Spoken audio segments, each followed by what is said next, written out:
Hi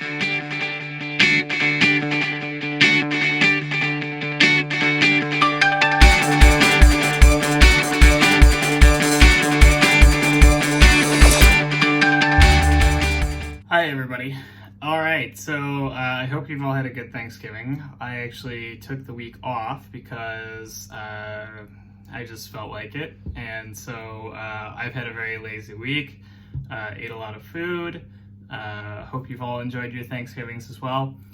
So the topic for this week is actually going to be based on an important question that I got from a friend. So I'm going to go ahead and pull that one up now, and we'll answer that, and that'll be the topic for the video. So it says, "Hi, in one of your videos, you briefly talked about bulking and how you don't have to sweat too much on how clean you eat for your bulk. Can you please go into more detail? There must be a balance there somewhere, or you would just go fat or develop health issues, right? Obviously, you can't just shovel sugar and lard into your face, but you also don't have to eat chicken and rice only. So where's the sensible middle ground and how do you find it? I bet it varies based on your body and training, etc. Practical time question, for example, is it fine if I eat a cookie or other dessert every day?" So in a general sense, to answer the question at the end there, yes, it's fine to have a little bit of sugar every day. I'm probably going to do another video just on the topic of sugar and how everyone is scared of it for some reason. But kind of the bigger topic here is basically like, okay, do I need to eat a super clean diet all the time, or is it okay to sort of, eat what we typically consider dirty, unhealthy foods while you're bulking and so on? And this brings up sort of a topic that is, I think, something that is really interesting to me that maybe a lot of people don't really realize, which is basically that health and fitness are not the same thing. So we have this sort of conflation of the two, right? We always act like being healthy and being in shape are the same thing, and those two things are, because they're the same thing, that means that, the better you are as an athlete, the healthier you must be. And the reality is that that's not necessarily the case. There are plenty of ways in which being in better shape are going to make you healthier. So if you're going to be stronger, if you're going to have more muscle mass, if you're going to have, better cardiovascular health, all of those things obviously are going to make you healthier, right? But at the end of the day, at the same time, the training that you have to do to build those qualities is a stressor on your system. And that stressor, if you're getting to the point where you are pushing it really, really, really, really hard, and you're training super, super hard, and you are dieting the way that you need to sort of sustain that level of activity, that can cause problems. And those problems can actually, cause health issues and, in some cases even lead to death, so it's not just a matter of, okay, there's a healthiness spectrum, and the more jacked you are, the healthier you are. That's not how it works. And in fact, many bodybuilders and serious athletes are in fact quite unhealthy in the way that they go about, doing what they do. So this is going to be kind of a very long answer to this question, and I'm going to be covering a lot of different topics in this. Some of this is going to be just conjecture on my part because, let's be honest, this is just sort of my opinion based on a lot of information that I've gathered over the years. I don't think that I know of any good research on this topic. So if anyone does know of any, of course, let me know. As always, if you're interested in this video, if you're liking what you're seeing, don't hesitate to like, comment, subscribe, shoot me those questions you want to see in future videos and so on. All right, so let's get basically right into it. So the first topic is just the pretty obvious one, which is the topic of injury. So in a general sense, when you are training, that's going to make you stronger. It's going to build up your bone mass, bone density. It's going to build up your tendon and joint strength. It's going to build up your muscle mass. And all of those things are good, right? All of those things are going to protect you against injury. But at the same time, you're exposing your body to very heavy weights, to high levels of training. And so very often people can get hurt when they're training. It's actually a quite low number. In fact, training at the gym is one of the safest things you can do because you can control every single variable in terms of how much weight you're using, how many reps you're doing, and so on. Versus something like a field sport where all of the forces that are going to be placed on your body you can't really predict or know in advance. The same thing with basically running. There's a ton more impact in that when you're, hitting all kinds of terrain that you haven't seen before and so on. And so in lots of sports, the injury rate per 1,000 hours is actually quite a bit higher than simply training in the gym. And when you sort of sort that out for people who are training very seriously for, lifting sports, so powerlifters, strongmen, weightlifters, bodybuilders, the injury rate does rise a little bit, and that's largely due to the intensity of, just how hard they're training. But it's actually still quite low compared to the, normal general sports. And so, yes, training is going to make you, not, throw your back out when you're, say, lifting something overhead on a shelf in your normal everyday life, but it's also going to expose you to a lot heavier forces in the gym, and that can mean that you're actually hurting yourself in the long run. So, it's not that, people who work out really hard are going to be, particularly vulnerable to injuring themselves.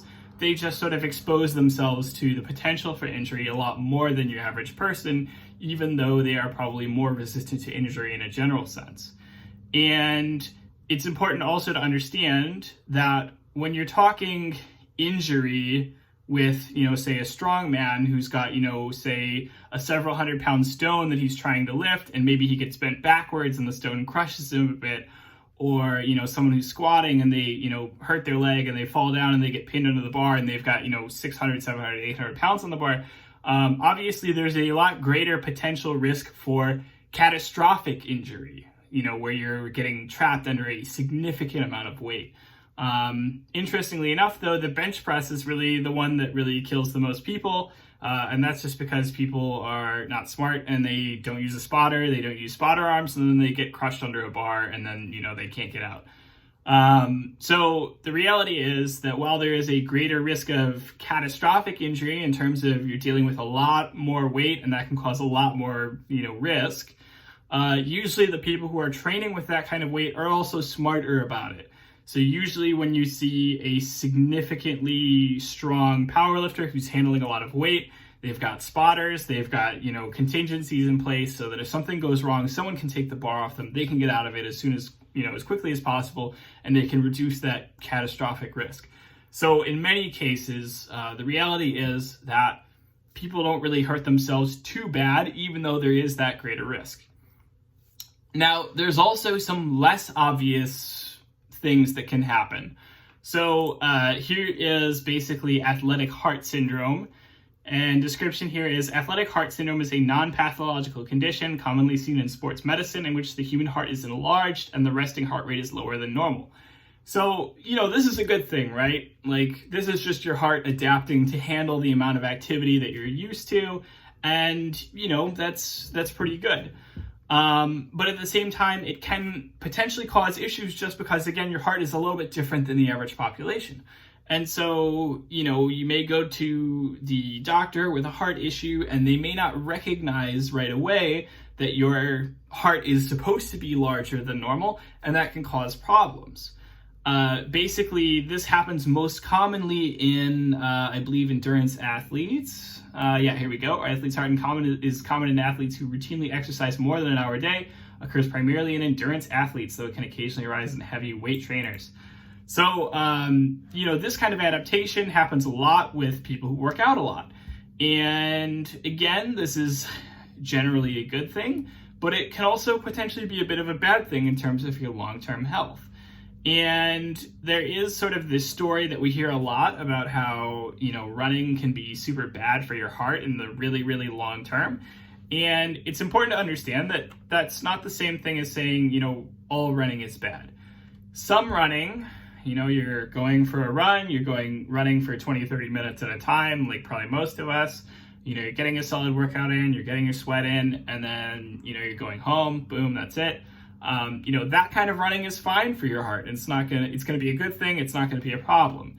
But at the same time, we have this story about sort of basically, okay, you can overdo it, right? So here's a New York Times article about marathon running and the risk of cardiac arrest. Some good quotes in here. Basically, they have the question, as a middle-aged male, does marathon running transiently increase my risk for cardiac arrest? So, they say, in general, endurance exercise substantially reduces the risk that someone will develop heart disease, does not prevent heart disease altogether, but the risks for runners are heightened by racing. According to most estimates, 1 out of every 100,000 marathon runners will experience cardiac arrest as an adult. The incidence almost doubles during a marathon to about 1 of every 57,000 participants, presumably because the excitement and stress of racing place extra strain on the heart. So essentially, you get this, right? Like, a little bit of running is good for you. It's going to strengthen your heart. It's going to protect you in the long run. But if you're doing a lot of running, and in particular, if you're doing a lot of running all at once, like in a marathon, that's a huge amount of stress on your body, and that can potentially cause these heart issues that, may even lead to death. I don't want to just hate on running here, right? Like, I'm not saying that running is especially bad. I would say that I think that, running tends to lend itself to this kind of overtraining where you're training for very, very long periods of time and you're sort of throwing yourself into the, doing it for crap tons of time sort of thing. But, this is not unique just to running, right? So steroids, right? In lifting weights, steroids are going to help you. They're going to make you stronger. They're going to make you better. But everyone kind of knows that steroids have heart health drawbacks, that they're going to cause problems. And kind of the prime example of this, basically, is, I think, the doping in East Germany scenario. For those who don't know, basically, when East Germany was under control of the USSR, they underwent this very, very, intentional, this was right when steroids were coming out, right? No one knew about them. And so they were just like, let's just load these athletes up with all the steroids in the world that we can and see what happens, right? It was like literally like an experiment on these athletes. So, here are some quotes here. The system was extremely formalized, heavily based on a notion of secrecy. On a performance level, the system could be qualified as successful. East German athletes are part of the elite, and the country achieved successes. However, the doping system gradually affected the health of numerous people. And that's the important takeaway here. So, they gave these people a ton of steroids, and, they did well. They performed well. They, did awesome. And then here you go, effects. While the results of doping were impressive for East Germany in terms of sporting events, they were often devastating for athletes involved. Figures cannot be precise. The state-inspired doping program affected perhaps as many as 10,000 athletes, 10,000 people. Not only was cheating at the center of the program, but so was the abuse of the athletes' health. Female athletes, including adolescents, experienced virilization syndromes. Possibly as many as 100 sportsmen and women suffered serious, lasting physical and psychological damage. One of them is former swimmer Riker Reinisch, a triple Olympic champion and world record setter at Moscow Games in 1980, has since suffered numerous miscarriages and recurring ovarian cysts. Yada, yada, yada, yada, yada. Numerous potential side effects from steroid consumption are known, including risk of cardiovascular disease, liver problems, mood swings, extreme masculinizing effects in females, and a clear link with certain forms of cancer. So I think probably the primary example of this that I know of is this guy, Gerd Bonk. Kind of a weird name, but it is what it is. Basically, this guy was a super heavyweight weightlifter. He was, this guy that they just loaded him up with steroids, just gave him everything. It says basically that he was one of the prominent victims of doping in East Germany, reporting in 2003 that he had diabetes, a failing liver, and his feet are numb, among a host of signs of a failing body. And, he died at 63, not the longest lived person in the world, not the shortest lived person in the world either. But, basically, he performed really well.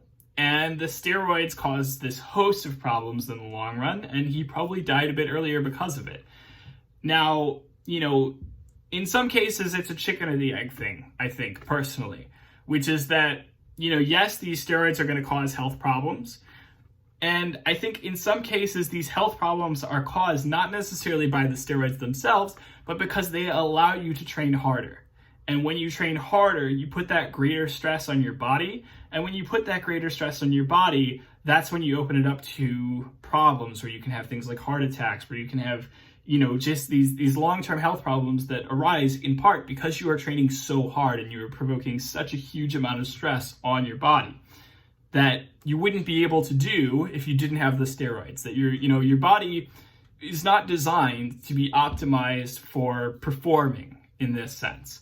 And so trying to force the body to perform the way that you want it to, I think, at a certain level, that's always going to cause problems, no matter what the sport is, no matter what you're trying to be good at. If you are pushing yourselves, if you're pushing that body that you have to the absolute limit to optimize it for whatever this athletic performance is that you want, you're going to cause problems. I believe that, pretty wholeheartedly. Now, to be realistic and to be fair, some people are more genetically gifted than others, and so their version of pushing themselves to their absolute limits may be, much less high than someone else's version of pushing themselves to their absolute limits. It's all going to be relative, right, to you and to your own personal sort of growth process. So I'm not going to, say, a certain amount of training is, a very specific amount of training is bad and so on. I think it's more about the ongoing process in which you use steroids. They enable you to perform at a superhuman limit. You continue to use steroids, you continue to train further and further, and that continues to, amplify itself. And so you're getting to this point where it can cause serious problems for your physical and potentially even mental health. So, since then, steroids have become a lot more common, right? Back then, no one really knew what they were doing. They just sort of gave these athletes as much as they possibly could, and the results were pretty clear in terms of having these negative problems. Now, since then, we don't have a lot of good research on steroids, in part because we just, steroids are generally questionably legal, and so we don't do a lot of studies on that sort of thing. We don't have a very good handle on exactly what the effects are here and there. But we can generally tell that doing a lot of them is going to cause problems, but at the same time, maybe doing less of them doesn't cause so much problems. And most of the, sort of bodybuilders and the people who use today, you get this general sense that, okay, they're not using as much, they're being smarter about their dosages and about their timing. Obviously, we've got newer compounds since then that are, theoretically, cleaner or better for our long-term health. I don't know, I'm not an expert on this topic, but, the idea that we have is that it's safer today, right? That's sort of the general idea that we have. And yet at the same time, we have bodybuilding, which is kind of the sport that is most rampant with its usage, maybe. And we still have a lot of problems with bodybuilders as well. So this is a T-Nation article, Big Dead Bodybuilders. It's T-Nation. T-Nation is goofy, whatever. But when I first saw this article, again, 2016, so a few years back, it really did sort of open my eyes a little bit because I hadn't really been thinking about that in terms of sort of, okay, does that actually, does this matter? Does bodybuilding actually hurt people? Is it actually causing health issues? And, I think they lay it out pretty obviously, being a top level bodybuilder requires the use of powerful drugs, which have been linked to organ failure and early death. Anabolic steroids are obviously used heavily, but other drugs may contribute to health issues, insulin, HGH, diuretics. There is use, misuse, and abuse when it comes to bodybuilding drugs. We're now seeing the consequences of the latter on bodybuilders from the 90s and early 2000s. So, this article goes on and it shares a lot of these sort of stories of, bodybuilding and health issues. And the media always tends to seize on these sort of stories and sort of exaggerate them and overhype them and make them seem a lot worse than they are, right? And the reality is that a lot of bodybuilders are probably and a lot of lifters and athletes in general are probably getting away with using in a way that, isn't impacting their health too much, and that, they're not having these publicized or highly visible deaths or health issues that, the media can make fun of. But at the same time, here he literally has here this list, right? He says, in the 50 years since this article, plenty of bodybuilders have misused or abused steroids and other PEDs and have paid the ultimate price. And this is a huge list. Like, this is a lot of people, right? And these are all names, like, these are all names that you may recognize, because a lot of these people died, seemingly early on in life, earlier than they should have for someone who is in such great shape.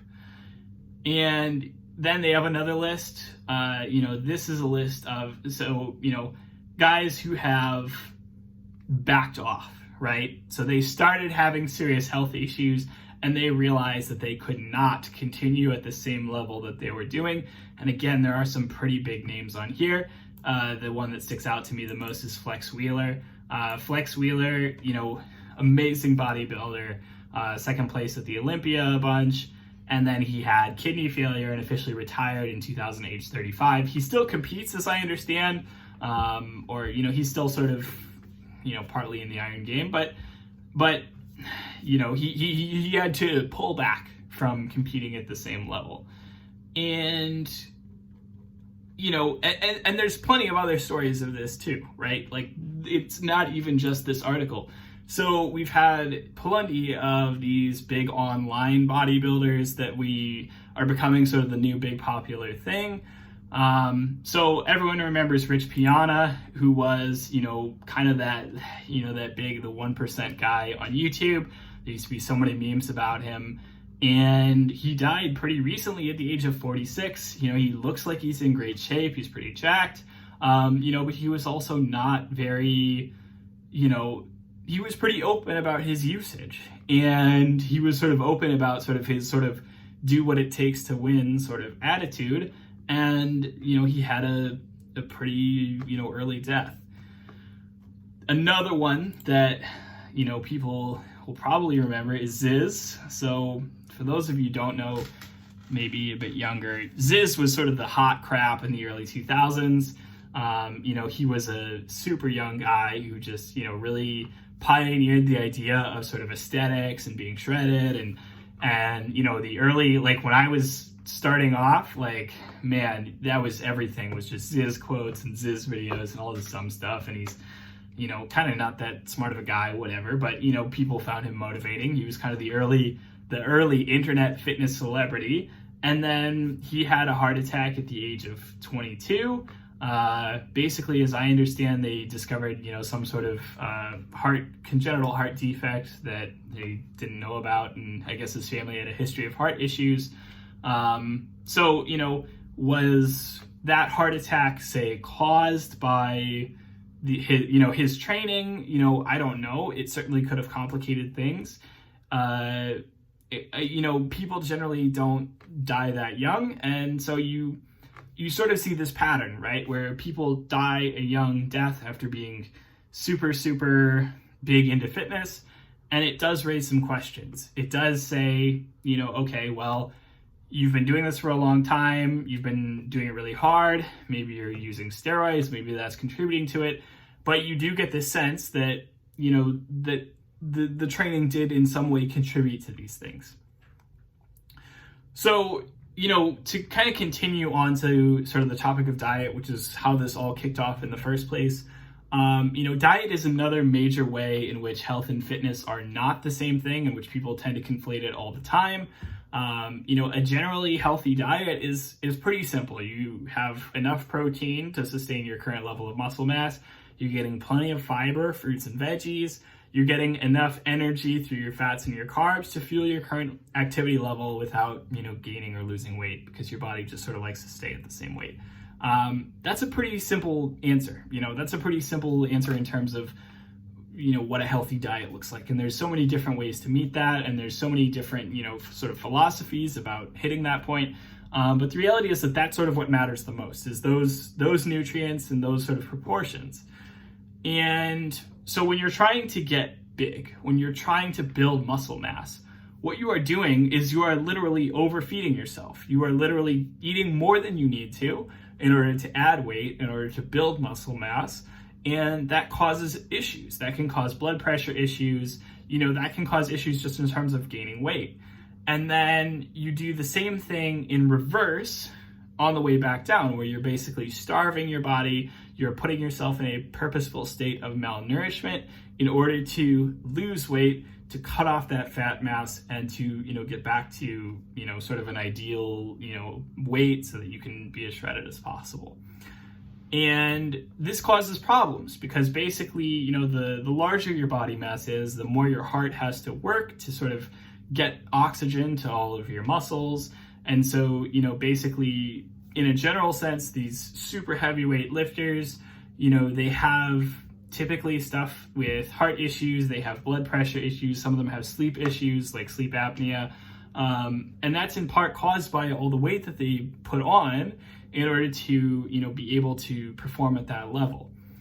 And so when you're trying to get as big as possible, your body doesn't really care too much about the quality of the nutrients that you're getting in. So, yes, like in a general sense, like, you shouldn't eat a ton of sugar just because it can, encourage you to eat a lot of calories that you don't really need, and they don't really come with, any other nutrients or, anything else that sort of mitigate the fact that they're just raw calories. And so sugar isn't a great thing, but it's not a bad thing so long as you sort of have it in, normal proportions, a little bit here and there, not a ton. And of course, you're being active to burn off those calories and you're not putting yourself in a caloric surplus. But, when you're trying to gain weight, when you're trying to, build as much muscle mass as possible, then you purposefully want to eat as many calories as possible. And, you're going to gain fat mass in the process, you're going to gain muscle mass in the process, but that's just sort of how it is. So this is kind of one of the classic videos, the secret diet for gaining weight. I show this to people all the time because it makes me just bust my gut laughing like every single time. It's absurd. But basically, this is a handful of, like these are all bodybuilders and serious lifters. And they're talking about a diet that is used specifically to gain weight. So I'm going to, I'm gonna find a good clip for you guys here, and we're just gonna show you some of the things that they say in this video. One day in the gym, after struggling for so long, how in the hell can I go and break this plateau? Because I'm trying everything.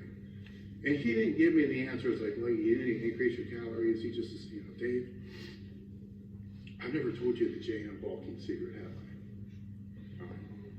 No. Okay. No. Listen up. Secret time. So he pulls me out to the parking lot because he doesn't want this shit even shared at the gym. This is Westside Barbell. So I'm in the parking lot and he says, okay, here's what you got to do. First, you need to promise me that you're at least going to try for a week. I said, I got no problem with that. Do anything for a week. And he says, all right, here's what you got to do. It's very simple. Every morning you're going to go to McDonald's and you're going to get 3 sandwiches. I don't care what they are. You're going to put 3 packs of mayonnaise in each sandwich and a hash brown inside each sandwich. That's your breakfast. You're going to eat that every morning. So 3 packs of mayonnaise and a hash brown inside the sandwich. Inside the sandwich. Each of the 3 sandwiches. Every day. Okay. And then for lunch, 2 orders of Chinese food, but I was not allowed to go anywhere that said no MSG. I had to find the place that had the MSG and then use extra soy sauce. Okay. So eat that until I couldn't eat anymore. Like until you physically got sick? Yes. Just yes. And then there were no options. That's breakfast and that's lunch. The dinner was the only place that I had options. I'll get into dinner in a minute because I forgot a critical part. The critical part was I was supposed to eat 1 Hershey bar every hour on the hour for every hour I was awake. The reason for that was everybody knows blood sugar, glucose, insulin levels are important when you're trying to gain weight or lose weight. Well, his answer was just keep it the fuck high. That way there's no fluctuations. It's high. You know what I'm talking about. It's high the whole time. Sky high. Yeah. Okay. So you guys get the idea with this video here. Specifically they're talking about a guy who's a powerlifter. He's a super heavyweight powerlifter. They're, asking him how, he got into the weight class that he is.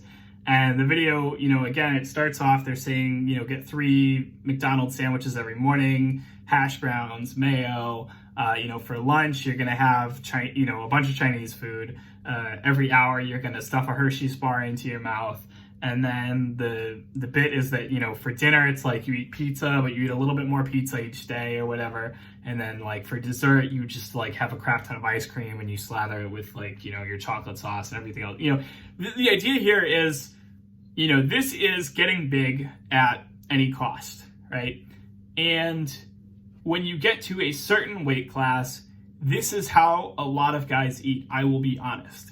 I have seen some of these guys. I have trained with some of these guys. Some of these guys, this is how they eat. And this is the only way that they can sustain their body mass at the level that it is so that they can continue to perform at the level that they are at. And for them, that is worth it, even though they are causing long-term health issues, even though they are making things worse in terms of their blood pressure and in terms of their heart health and so on. And many of these guys, will tell you that it's not like they're all dropping dead immediately the instant that they have a bit of sugar, right? The reality is that your body doesn't care too much about the actual nutrients so long as you're not malnourished. What it cares a lot more about is the calories. And if you are eating a crap ton of calories, the easiest way to do that is simply to use bad food. And so, this isn't healthy, right, in the long term, but it's what they need to do to perform. That's just how it is. And, we don't talk about this a lot in the health and fitness industry because, again, we sort of conflate the two and we act like fitness is healthy. And so we do this thing where if someone is in shape, if someone is fit, if someone is performing well, we're not going to talk about all that other stuff. We're not going to talk about this, whatever weird diet stuff they had to do to get to where they're at, because that doesn't play well. People don't like to sell that. But this video is incredibly honest. This video is a bunch of guys being honest about what they did, about what they've heard. And the reality is that Dave Tate here, you may think, okay, he's a power lifter, he's not super jacked, he's not, in the best shape or whatever. So obviously it comes from eating like that. And yet I can tell you that there are times in Dave Tate's life where he has been incredibly jacked. And you can see this. You can tell that there have been times in which he has cut off all of this additional weight, and surprise, surprise, there has been a bunch of muscle underneath.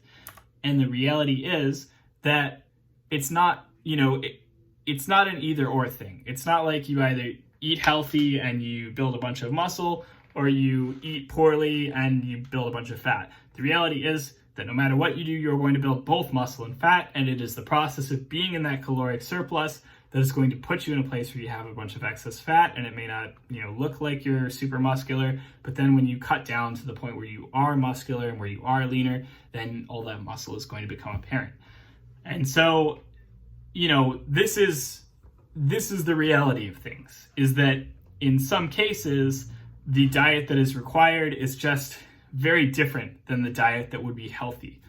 And again, sort of, when you're cutting down, that's doing the opposite of all this. So you're basically malnourishing yourself, you're starving your body. That puts you at a greater risk for, basically vitamin deficiencies and things like that. I probably can't find it again, but I remember, reading a while back a study where they basically looked at bodybuilders and they said, okay, what does their blood work look like when they go into competition? And their blood work is crap. And that's because they're bodybuilders. They have been starving themselves for weeks or months or whatever to get themselves into stage-ready contest shape. And then they go into the contest. They are feeling like crap, but they are looking great because that is what it takes to look good. That is what it takes to get to that point. And then the instant the competition is over, they usually binge, or they usually, do whatever it takes to to even out those malnutrition issues that they've been experiencing. So bulking and cutting is not, that's a normal part of how a bodybuilder trains, but that's not necessarily good for you in the long run. Putting yourself in that caloric surplus for an extended period of time, building a bunch of muscle, building a bunch of weight, fat's going to come in the process, heart issues, blood pressure issues, and then cutting back down. Okay, well, you're leaner again, not so much in the heart issues or the blood pressure issues department, but now you're putting yourself at risk for malnutrition. And of course, again, there are smarter people who approach this in a better way. It takes a lot more effort. It takes, not everyone is going to do it the smart way. Not everyone is going to do it the quote unquote right way. And even when you do it the right way, there are still some inherent risks and issues to the process. Another problem is basically when you're cutting water weight. So a pretty common thing that happens in sports where you're bound by weight classes is that if you can cut yourself down to a lower weight class while maintaining roughly the same actual body weight, you're going to perform better. So what you do is, MMA fighters, powerlifters, things like that, you're going to dehydrate yourself the day before weigh-in, whatever your weigh-in day is. You're basically going to sit in a sauna or whatever, sweat out a crap ton of water. You're going to be super dehydrated, but you're going to weigh, maybe 5, 10, 15, 20 pounds lighter. And then you're going to go in, you're going to weigh yourself, and you're immediately going to chug a bunch of Gatorade afterwards and rehydrate yourself as much as possible. If you do this right, ideally, you are not suffering any negative, issues when you are at the competition. So, ideally, again, that's the ideal thing, but many people are going to overdo this. They are going to, basically, again, dehydrate themselves to the point that it does cause issues. And then, surprise, surprise, they are not doing so great in competition. So, I've covered a lot of basically the topics in terms of how health and fitness are not the same thing. Diet for health, diet for fitness are not the same thing. And so, you may ask, okay, well, what should I do, right? So if you're looking to live forever, if you're looking to live for a long time and just generally be in good shape, that's great. Do some resistance training a couple times a week, do some endurance training a couple times a week. Again, eat a lot of protein, eat a lot of fiber, eat just enough calories to fuel your activity level without gaining or losing weight. And, just don't eat a ton of junk food. Like, you can have some. It's not going to impact your health in the long run. But don't just shovel it in. But again, any sport, if you're trying to be the best in the world, if you're trying to be the absolute, pinnacle of performance in some area, that's going to mean sacrifices in other areas, and that's probably going to impact your long-term health. So that's really it for the video for this week. As always, like, comment, subscribe, tell me what you want to see in future videos. Hopefully this has resonated with you. Hopefully this is, sort of gone along with some ideas that you've had in the past, and this has maybe opened up some eyes for some people who didn't know that much about it. I have my Thanksgiving weekend to enjoy, so I am going to do that. Have a good week, and I will see you next time.